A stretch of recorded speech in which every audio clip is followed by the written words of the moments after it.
Oi, muito bom dia para você. O Record News Rural está no ar. A tarifa imposta pelos Estados Unidos impacta diretamente a piscicultura brasileira, especialmente a produção de tilápias. Frigoríficos no interior paulista, uma das principais regiões produtoras do país, estudam interromper as exportações caso a medida entre em vigor. A produção de peixes ultrapassou 968 toneladas em 2024 e o Brasil se tornou o maior produtor de tilápia das Américas. Mas o anúncio da tarifa de 50% imposta pelos Estados Unidos pegou a Associação Brasileira de Piscicultura de surpresa. A tarifa de 50%, ela realmente acabou extrapolando as nossas expectativas e literalmente nos tirando do jogo quando se trata de exportação no nosso caso aqui, de tilápia. Para a nossa região aí, de São Paulo, Mato Grosso do Sul e Paraná, o impacto é grande. Mas para o Brasil o impacto não é tão grande, porque as nossas exportações são em torno de 3 a 5% da produção. O mercado norte-americano foi responsável por cerca de 290 milhões de reais em compras, especialmente de filés frescos e peixes inteiros congelados, o que representa quase 90% de toda a exportação brasileira. Este frigorífico, localizado em Santa Fé do Sul, está entre os 3 maiores do país e já avalia o impacto da medida sobre os negócios. Nós temos que se adequar, buscar novas oportunidades que a gente não conhece ainda, né? Porque o mercado norte-americano hoje é o principal cliente dos produtos, não só do Brasil, mas como da América do Sul. Agora a produção pode ser redirecionada ao mercado interno. Nós temos aí 11 meses de pressão pela frente, que toda essa produção tem que vir para o mercado interno. Então isso vai fazer com que os preços no primeiro momento diminuam. O frigorífico produz por dia cerca de 60 toneladas de filés de tilápia. Cerca de 30% dessa produção é destinada à exportação. Com o impacto do tarifaço, a empresa avalia a possibilidade de suspender as vendas para o exterior. Essa redução pode fechar mais de 300 vagas de emprego. Todo mundo aqui que está aqui precisa trabalhar, certo? Acho que 40% da nossa produção é referente à exportação, né? Agora com esse tarifário vai ficar meio difícil, né? O pessoal fica bem inseguro de se vai ter um emprego, se não vai. No ano passado, o Brasil registrou um aumento significativo nas exportações de peixes de cultivo, com mais de 13 mil toneladas. O volume cresceu 102%, representando uma alta de 138% em relação ao ano anterior. Crescimento que contrasta com as recentes turbulências causadas pelo tarifaço. Instabilidade que já começa a frear os planos de expansão de empresários como Ramon. Nós tínhamos um plano de ampliação, hoje a empresa abate 60 toneladas de pescado por dia e nós iríamos para 100 toneladas. Essa ampliação fica pronta agora nos próximos 3 meses, são máquinas, são estocagens, né? São novos empregos, novos funcionários que seriam contratados e infelizmente agora a empresa tem que recuar, né? Tem que parar os investimentos, né? Parar as contratações e torcer para que esse momento passe. Qual que é o dever de casa? Redirecionar para o mercado interno, fazer redução de alojamento, porque nós não temos a mínima ideia se vai retornar ou se vai retornar quando vai retornar. E essa semana, o secretário de Comércio dos Estados Unidos disse que alguns produtos não cultivados no país, como o café, a manga e o abacaxi, poderiam entrar no país norte-americano sem tarifa de importação. Vale lembrar que o Brasil é um dos principais exportadores de café para o mercado dos Estados Unidos e é o país que até o momento teve a maior tarifa aplicada, de 50% sobre todas as exportações. A sobretaxa entra em vigor na sexta-feira, dia 1º de agosto, portanto, amanhã. E com esse cenário, o setor cafeiro segue apreensivo, claro. E tem um outro problema que é antigo. Os exportadores de café seguem enfrentando dificuldades para os embarques nos portos do Brasil. Os preços domésticos do café estão acompanhando os movimentos das bolsas de Nova York e Londres, de acordo com pesquisadores do CPEA.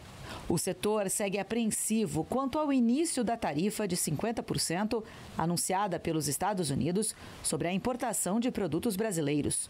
O país é o principal destino das exportações de café do Brasil. No ano passado, o Brasil forneceu aproximadamente 23% do total de grãos comprados pelos norte-americanos, em valores monetários, de acordo com estatísticas da Comissão de Comércio Internacional dos Estados Unidos. A Colômbia representou cerca de 17% do total das importações, enquanto o Vietnã contribuiu com aproximadamente 4%. De acordo com o Centro de Pesquisas, é preciso estar atento às tarifações também de outros países concorrentes do grão brasileiro. O país lidera os embarques do café arábica aos Estados Unidos. No entanto, a Colômbia, principal concorrente, permanece isenta da nova tarifação. Quanto ao robusta, o Vietnã negocia a aplicação de uma alíquota reduzida de 20%, frente aos 46% inicialmente previstos. Se a tarifa brasileira for mantida, não só a competitividade do café será impactada, mas também os preços ao consumidor norte-americano e a formulação dos blends tradicionais, que utilizam os grãos brasileiros como base sensorial e de equilíbrio. Enquanto isso, nos portos brasileiros, o setor continua enfrentando dificuldades para consolidar os embarques. De acordo com o Secafé, em junho, mais de 450 mil sacas de 60 quilos, o equivalente a 1.375 containers, não conseguiram embarcar por causa do esgotamento da infraestrutura portuária. Com isso, o país deixou de receber R$1 bilhão como receita cambial.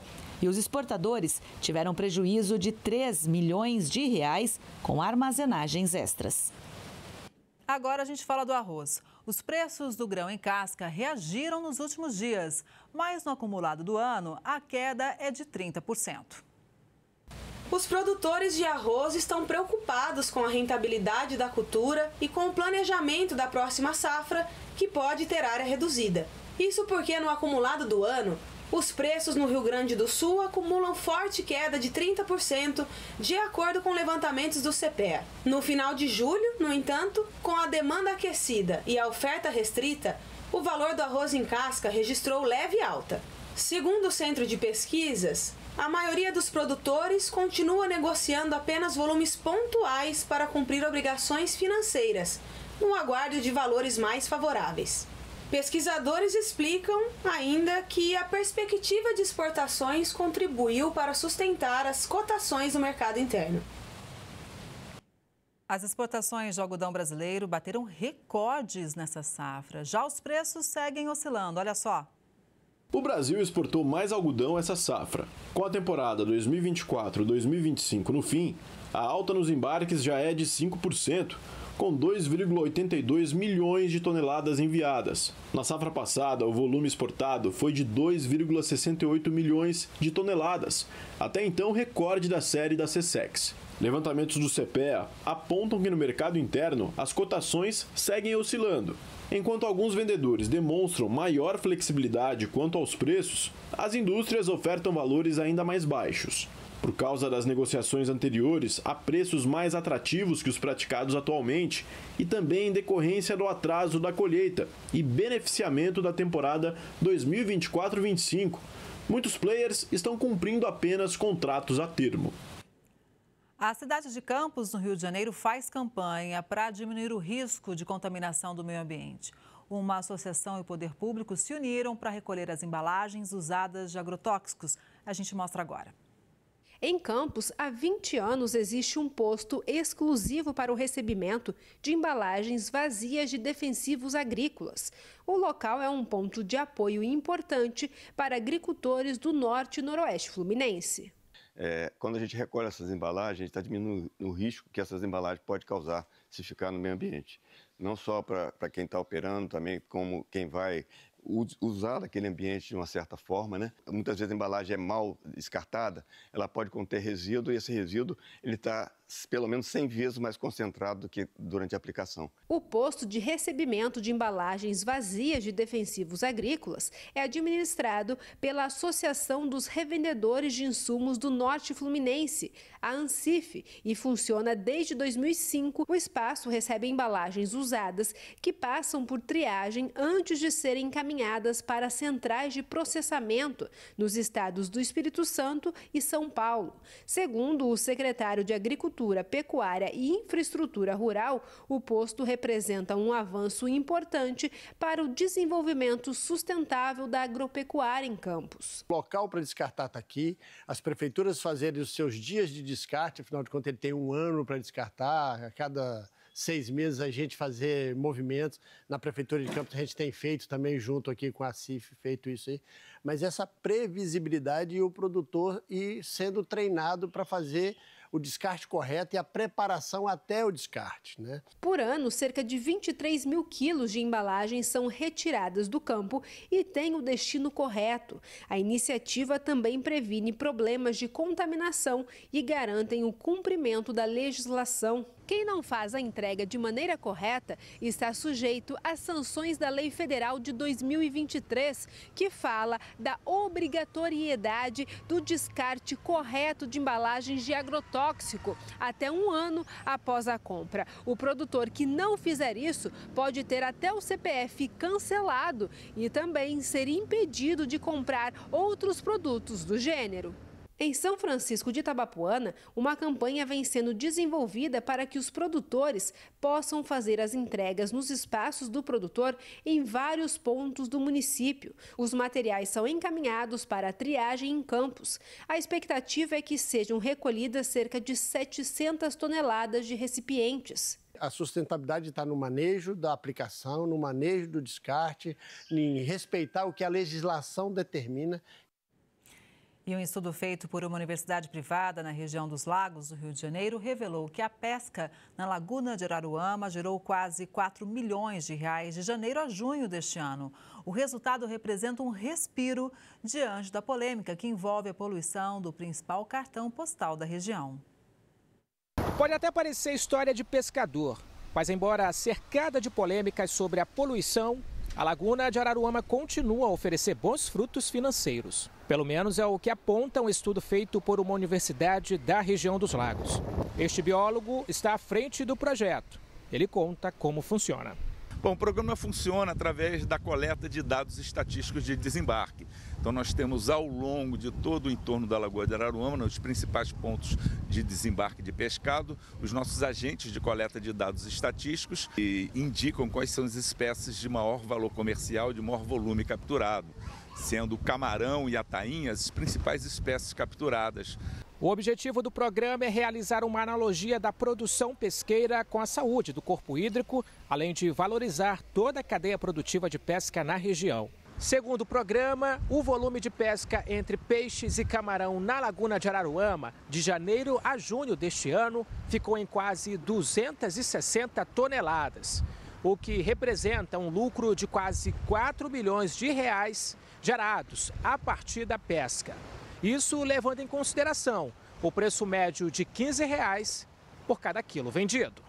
O município com o maior volume registrado no período foi São Pedro da Aldeia, com mais de 145 mil quilos, o equivalente a 56% do total. Depois vem Cabo Frio, Arraial do Cabo e Guaba Grande ficou em quarto lugar. O estudo também revelou o perfil socioeconômico dos pescadores. De 2022 a 2024, a faixa etária dos trabalhadores foi de 36 a 50 anos.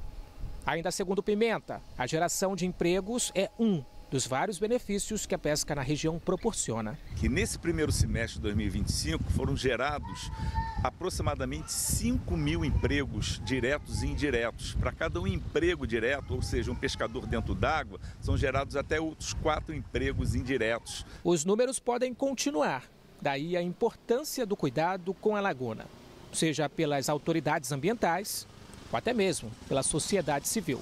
A manutenção e a revitalização e recuperação da Lagoa de Araruama nessa última década, ela é fundamental para toda essa cadeia produtiva, seja da pesca, seja dos esportes náuticos, seja do turismo. O setor florestal do Paraná alerta para fechamentos de empresas com o tarifaço dos Estados Unidos. Algumas, inclusive, demitiram funcionários e anunciaram férias coletivas. Então, quem chega com todas as informações para a gente é o Wilson Loper, que é diretor executivo da Associação Paranaense de Empresas de Base Florestal. Bom dia, Wilson. Seja muito bem-vindo ao Record News Rural. Bom dia, Kelly. Bom dia, telespectadores. Bom, eu acho importante a gente dar um panorama, sobre a importância do setor em relação à exportação para os Estados Unidos, né? Representa muito para o estado do Paraná. Então, veja, que ele representa muito, o estado do Paraná ele é destaque nacional, então basta dizer que a gente tem aqui no Paraná mais ou menos 16% de todos os empregos gerados pelo setor de base florestal. A gente está falando aí de um setor aí que tem uma cadeia produtiva muito integrada, tanto na produção agropecuária como em outros tipos de cadeia produtiva. Então a gente é responsável aí desde embalagens, para trazer todos os produtos que chegam na nossa casa do dia a dia, até pelos móveis que a gente utiliza no dia a dia. E dentro desse conceito, os produtos de base florestal é o produto que é mais exportado dentro do agronegócio brasileiro, 3,7 bilhão mais ou menos de dólares. E dentro desse panorama nacional, nós temos o Paraná. O Paraná, Santa Catarina e Rio Grande do Sul representam mais ou menos 86 a 90% de tudo que é exportado por esse setor do Brasil. Então, o impacto que ele é diretamente no Paraná, tá? E é um setor aí que ele depende do mercado externo. A gente tem aí das florestas plantadas, né, da atividade de silvicultura, que é plantar, tratar, né, dessa floresta e colher e depois plantar outra árvore no local. A gente tem aí uma cadeia produtiva integrada. Então, a gente teve um tarifaço, né? Se você estiver lembrando bem, Kelly, a gente teve um primeiro movimento com 10% de tarifa, mas o capítulo 44, que é o capítulo dos produtos de madeira processada, ele ficou fora desse primeiro tarifaço, ele ficou em investigação. E aí vem esse segundo tarifaço com 50%, que pega o setor de uma forma inteira. Tá? O Paraná ele acaba se destacando no que tange a produção de produtos de madeira desdobrada. Então, porta, moldura, painéis reconstituídos e madeira serrada. O Paraná, se não é o primeiro lugar, é o segundo lugar em produção e exportação no Brasil.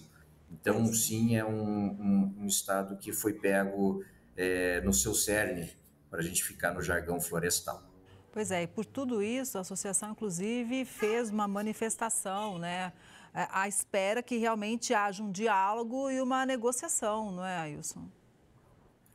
Exato. A gente, pela importância desse mercado, né, pela dinâmica que existe aí nessas exportações, o setor conduziu para o lado da diplomacia. Tá? A gente acredita que uma guerra tarifária não seria benéfica, né, para o nosso setor.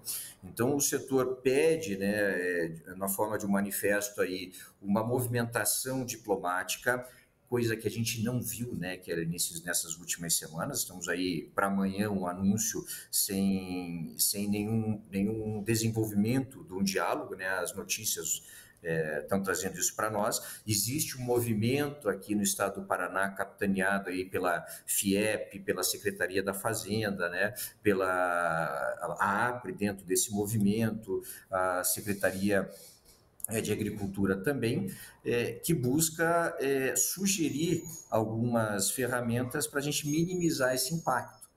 Tá? Então, existe um movimento de empresários internamente no Brasil e internamente nos Estados Unidos, trabalhando para chegar aí num acordo comum, mas a gente não viu uma movimentação nível nacional que a gente esperava. Tá? O governo do estado, sim, esse estado sensível às nossas solicitações e principalmente, né, a toda essa dinâmica que pode ocorrer entrando em vigor a taxação e principalmente esse ajuste que eu já comentei sobre a oferta, que pode trazer uma perda de empregos aqui no estado do Paraná. Exatamente. Vamos falar um pouquinho sobre isso, porque essa questão, né, dos empregos aqui, geração de emprego e renda, questão de férias coletivas, empresas alertando que podem fechar, né, se isso vier a acontecer. Muito se deve também porque várias empresas exportam totalmente, tem 100% da exportação voltada para o mercado norte-americano, Ailson? Isso, algumas sim, né? Porque os Estados Unidos é o shopping center do mundo, a gente fala. É quem mais compra e quem mais vende tudo, tá? Então, a gente tem diversas empresas que estão calcadas naquele sistema de construção norte-americana. Essas sentem primeiro o impacto, mas não só essas também, né, Kelly? Você imagine que para a gente direcionar a produção para novos mercados, com aquele preço, com aquela qualidade que já está sendo produzido, já é uma ação estratégica para um médio prazo. Tá? Então, a gente fica aí sem um trabalho no curto prazo para ser realizado. No curto prazo, o que a gente pede? A gente assegurar esse impacto social. Porque, Kelly, não é apenas a perda do emprego. Quando a gente está falando em produção da silvicultura, a gente está falando em áreas de produção longe das capitais, áreas mais ermas, onde a importância da presença da empresa ela se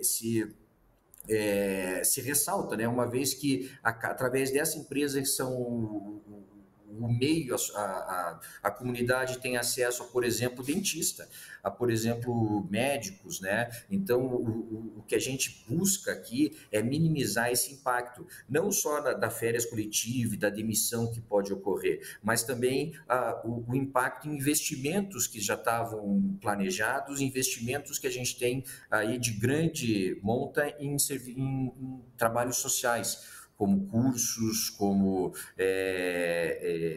o atendimento às comunidades. Então, de uma forma geral, o impacto social acaba sendo muito grande. E para a gente conseguir direcionar esse excesso de oferta que porventura venha a ter, a gente não consegue direcionar num curto espaço de tempo. Então, por exemplo, assegurar ferramentas financeiras subsidiadas para garantir o pagamento de das folhas de pagamento das indústrias é uma estratégia muito importante, tá, Kelly?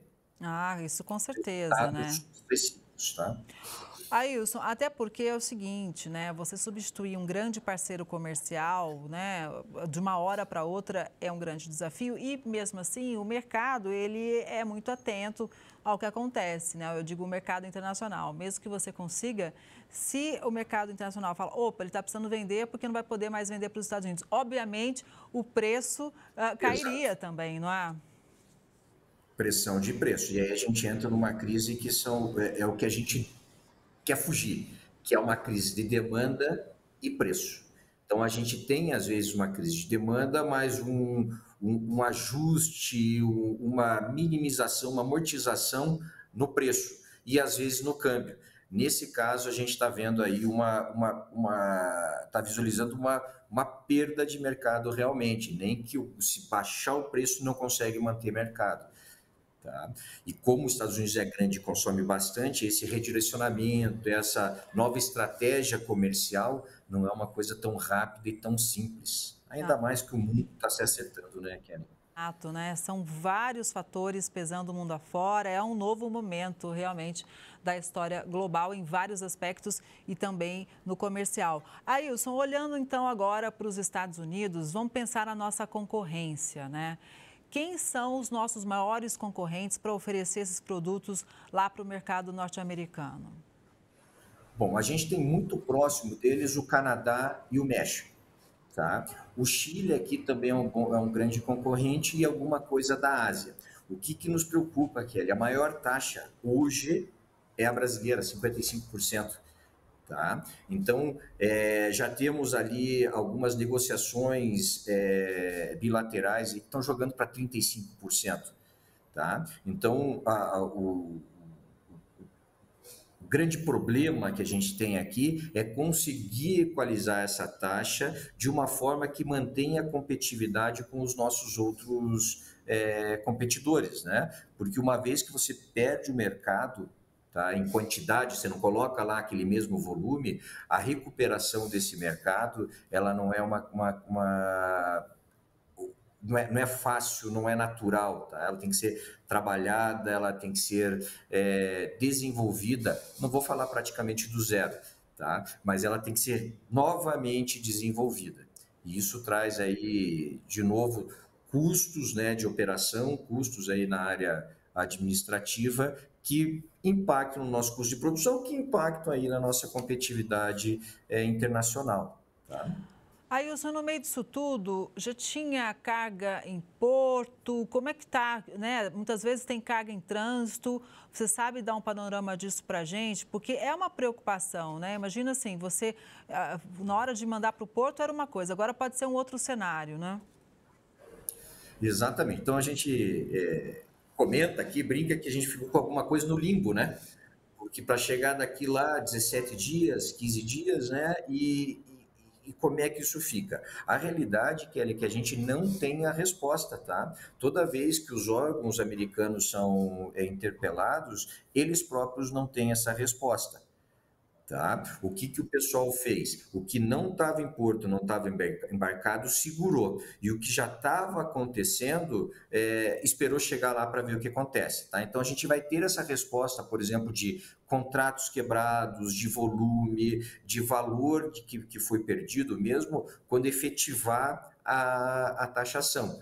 Que semana que vem aí a gente vai ter uma semana bem movimentada, viu? Que tanto vocês cobrindo quanto a gente aqui se defendendo, né? Com certeza, né? E a gente vai acompanhar tudo isso de perto. Agora, Ailson, eu acho muito importante a gente trazer esse olhar, até para quem não é do agro e acompanha o Record News Rural, ter a consciência da sustentabilidade do setor. E eu digo isso porque, mundo afora, né, a gente vê como que essa cadeia é irresponsável, com rastreabilidade, inclusive, né? Em feiras europeias, por exemplo, de móveis, um exemplo aqui, o Brasil, ele é referência, ele traz a certificação ali, toda a rastreabilidade, né? Então, veja como o compromisso ambiental, a gente tem o preço, a gente é competitivo, a gente só precisa ter as condições mínimas para conseguir trabalhar, né? Exato. A silvicultura, o que eu costumo dizer, Kelly, o Brasil ele já tem uma vocação natural para a silvicultura. O que é silvicultura? O cultivo da floresta, do silvio.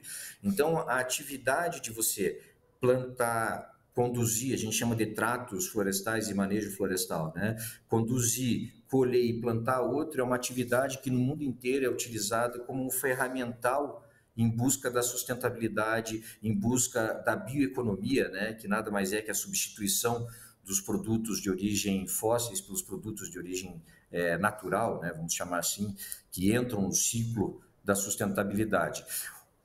O setor é utilizado em diversos países, principalmente na construção civil, né, que está estocando carbono, está mantendo estocado, principalmente na troca de combustível, né? Então, isso é muito evidente aqui no Paraná, principalmente em diversos estados da federação, a utilização da madeira como energia, substituindo óleo diesel, substituindo gás natural, por exemplo. Veja que você tem um CO2 neutro, né? Tudo que você armazenou, você está colocando para fora naquele momento. Então, todo esse bojo do setor, ele fica em xeque quando a gente coloca elementos nessa discussão que não tangenciam, não orbitam a sustentabilidade e a economia racional. Então, isso é um impacto muito grande que a gente vê por aqui. No momento onde o mundo está buscando consumir produtos que venham de origem principalmente renovável e sustentável, o setor de base florestal, que é protagonista na produção desse tipo de matéria-prima, né, de fibras sustentáveis, acaba recebendo um impacto muito grande. Pois é. Olha, a gente vai estar acompanhando tudo de muito perto. Vocês sabem que vocês têm aqui portas abertas para a gente seguir aqui atualizando, né, mostrando realmente os impactos e torcemos também pelas soluções, né, de toda essa situação. Muito obrigada pelas informações. Um bom dia para você. Até a próxima. Muito obrigado, Kelly. Permanecemos à disposição para a Record News Rural e principalmente para os telespectadores que a gente sabe que são altamente técnicos que acompanham o programa. Obrigada mais uma vez. Um bom dia. E essa edição do Record News Rural fica por aqui. Obrigada pela sua audiência. A gente se vê no próximo programa. Até lá!